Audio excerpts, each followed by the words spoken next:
ఇంతకుముందు నయం మావా కనీసం మందన దాపిచ్చేవాడి ఈ మధ్య అసలు కనిపించడం మానేసాం. కాలేజ్కి వస్తే కదా కనిపించడానికి. నేను కాలేజీకి రాకపోవటం ఆ సిద్ధుగాడి వల్లేరా.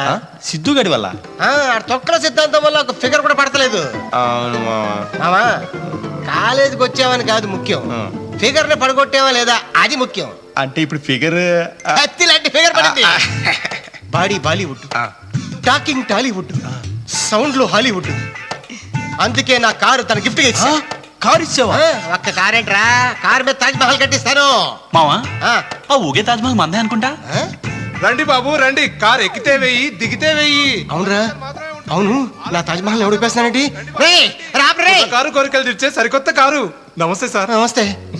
కుర్ర కారు కోరికలా? అవును ఏదో సార్. ఒకసారి డోర్ తీయమ్మా. చూడండి సార్.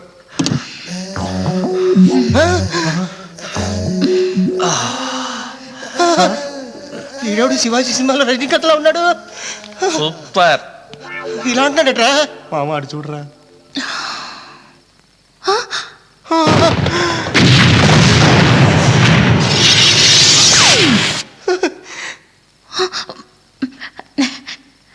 బాబాయ్ పురుష్.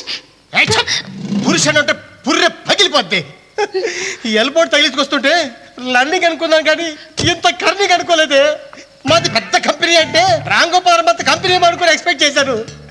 మీ అక్కలు ఉండేది ఎర్రపల్లి ఏరియా అంటే రెడ్ లైట్ ఏరియా. కలిసి ఉందారా, ప్రేమించుకున్నారా, అమాప్కే కోనని ఫ్యామిలీ అంటే అతను మా బాబాయ్ డాలి. ఎంతమంది బాబాయిలే నీకు? ఊరి నిండా బాబాయిలే, ఊరి నిండా బాబాయిలే. వచ్చే నిన్ను నమ్మి నా స్కూటీ ఇచ్చా, నా కార్ ఇచ్చా, బంగారం లాంటి నా మనిషి ఇచ్చా.